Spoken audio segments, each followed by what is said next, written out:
Hey everyone, Victoria Hacker here. And today we're going to chat about how to work with, prepare, and clear your Oracle deck. If you've never worked with Oracle decks before, they're a little different from tarot decks. Tarot decks are typically the ones that will have like cups and swords and all that good stuff. And often, they'll use those decks to kind of predict more like the future or whatever. But I love working with Oracle decks. And an Oracle deck is more, think of like what an Oracle is. It's like your trusted guide, right? So it's about you literally tapping into your streaming and connecting to your higher self or your spirit team to bring about guidance or wisdom or clarity around your life, or a very specific, could be very specific, something that you're looking for guidance or answers around, and or it can be just general. So I'm going to talk to you a little bit about how I use and work with the cards. So the first thing is you need to get your first Oracle deck if you don't have one, right? So they come in. I am an addict around Oracle decks. I love Oracle decks, and I'll share with you in the comments below some of my favorites. But any area, any subject that you feel strongly connected to, there's most likely an Oracle deck around it. So for example, dragons, I have Oracle decks, dragons, angels, archangels, gods, goddesses, power animals, all kinds of fun things. The deck that I'm going to use today is called Love Your Inner Goddess. And the author and creator of this is one of my favorite healers and teachers. You might be familiar with Alana Fairchild. She's wonderful. She also has a lot of guided meditations as well. But I think I have all of her decks. They're all amazing. So Love Your Inner Goddess is the name of this deck. But again, it doesn't matter. But you do need to decide and choose and have a deck so we can start. So the first thing I do is I open up the deck. And it typically comes with anywhere from 44 cards. Some are 55. Some of them are different, but often they're around 44 or 55. And then it comes with the cards, and it will come with a book, a little guided book that will kind of, give you a description of each card if you're not super, intuitive around, working with the decks yet at this time. And the angels wanted to be with us, the stream, as you could see. So you take your cards out, and the first thing that I do is you want to make a connection with your cards. So you're like, first of all, connecting to gratitude. Thank you so much for your divine wisdom, and clearing the energy if there's any lower level vibrational frequencies that might be stuck in the cards. You can just ask for your spirit team or your angels to clear that out. If you are a Reiki master teacher, you can clear with energy healing, or you can use crystals as well. Often you can store your cards with a quartz crystal or a piece of selenite, which is self-clearing. And then I just go through each card, literally. So I look at each card and just acknowledge the card.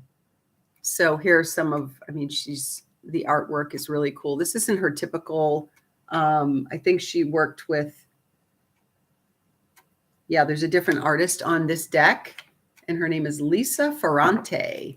So anyways, each deck, each card, I just literally go, oh, this one really stands out to me. Mermaid Soul. Isn't that beautiful? And the card is number 33, which is very, very powerful numbers in numerology that I work with. And so I just go through each. I love this one, Divine Badass. And clearly, if any of you know Frida, it looks like that might be based off of Frida, the famous artist. And you just go through and you just acknowledge each card. Like, thank you for your divine wisdom. So you look at each card and you go through, and you can take your time and just kind of like get to know each card and see if any of the cards in themselves are speaking to you at this time. Very, very cool. I have not looked at this deck for a while. I'm sort of a oracle deckaholic. I have decks in every room in my house. I work with a lot of clients, and so I have my spirit team of decks upstairs in the healing room. Yeah, these are so cool. Elk Medicine Woman.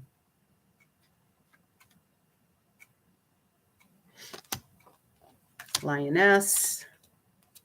So again, you're going through and you're acknowledging each card as well as putting your energy on the deck, because it's really important that when you work with the cards that you let the deck know the intention of who the reading is for, or who the card that you're picking for. Is it for you? Is it for somebody long distance? Are you working with a client, a friend, a family member?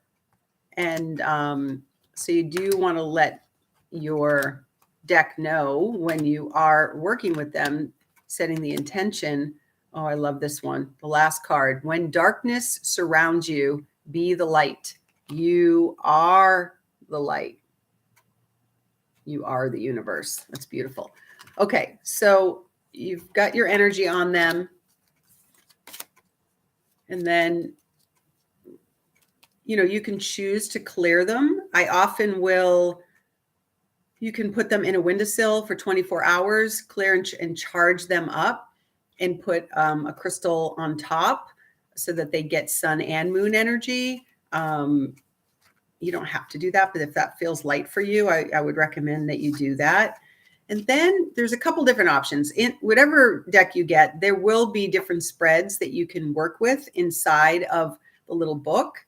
I don't typically do spreads, not for any reason other than it's usually one card that I pick. Sometimes I do work with like past, present, and future, but typically it's just in the moment.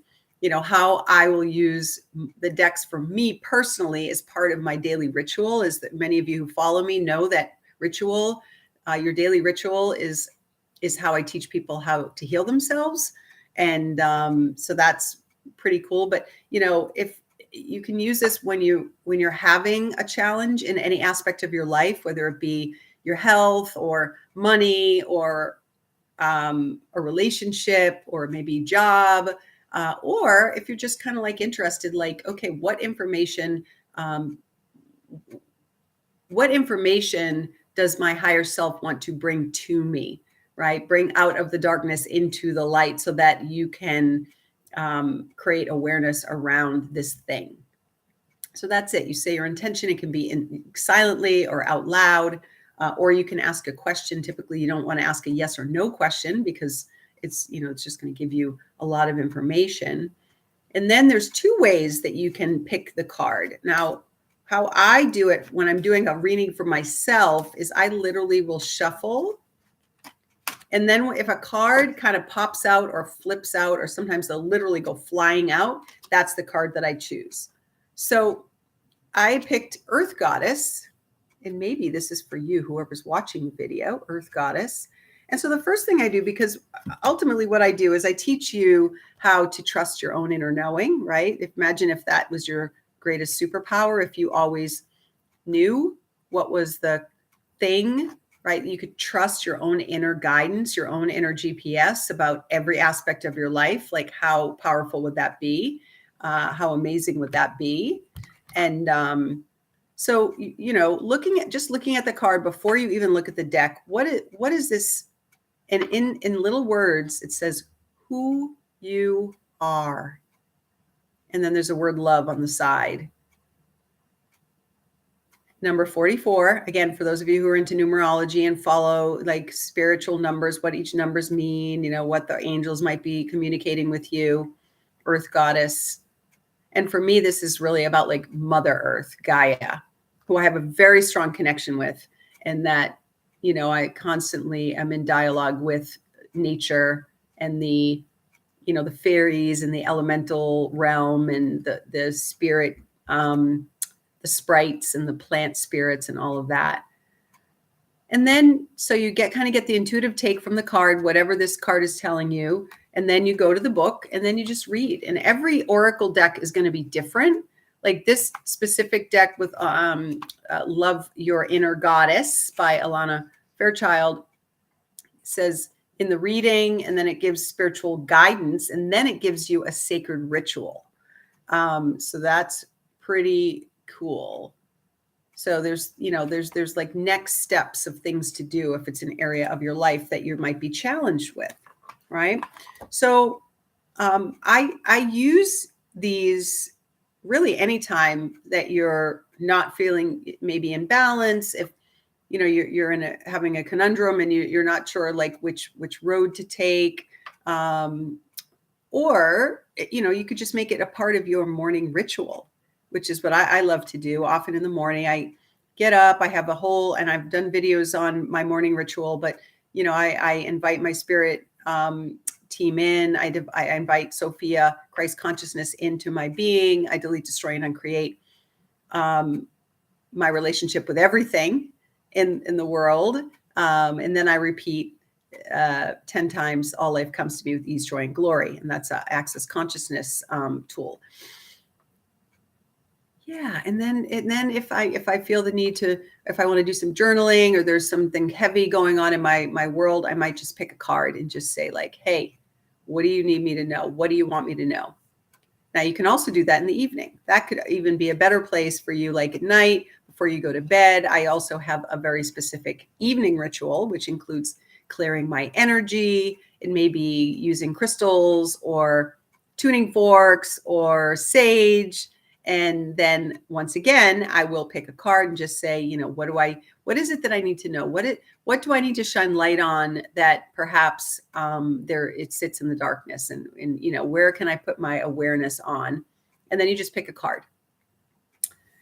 And then maybe you journal on it. So I would say that 99.9% of the time, it's always the exact card that I needed or you need.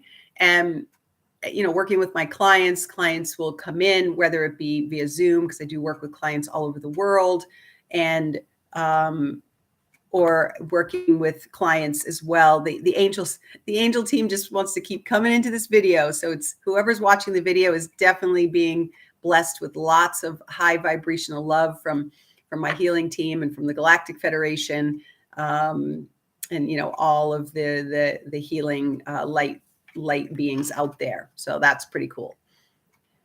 So yeah, I've been using oracle decks since I probably in my early 20s. And so that's been a long time. 20, 30, 40, 30, 40, 50, 30. Yeah, over 30 years. So that's, I had to use my fingers and my toes there. But they have been a powerful ally. And, you do outgrow your decks. Like there were certain decks that I used to use a lot in my early 20s, and now they just don't resonate with me anymore. And so now I definitely work with Alana, like I said, Alana Fairchild, her decks. And I also have like a Starseed deck. And I was a dragon in a past life. So I work with a lot of my dragon decks as well, and work with my dragon team. And it's just a cool way to really connect with your higher self and, connect to your spiritual realm as a newbie or as in advance. And if you want to play with the decks with your friends and your family or your clients, if you are a healing practitioner and you're including the oracle decks with your clients, again, you just want to just be mindful. I usually, if a client is in person with me, as half of my clients come to see me in person, and then I have many clients all over the world. If they're in person, I hand them the deck and I have them shuffle so that they put their energy in the cards. And then I state out loud that this reading is for the name of the person that you're doing the reading for. And then I will take the deck and I slide it out, and I just kind of slide it out so that they're all kind of showing along. And then I have either, again, if you're doing this for yourself or you're doing it for somebody else, they just place their hands with their eyes closed right above the deck and slowly move. And if and when you feel a little electricity or a nudge or a ping, you just put your hand down right there, and that's the card, and you pick it out. I also have a healing team, my Thor, my Captain America, and Monticello, who's my master cat, 2 dogs and a cat, that sometimes they will pick the card for my client as well. And that's a lot of fun. And again, it's always spot on.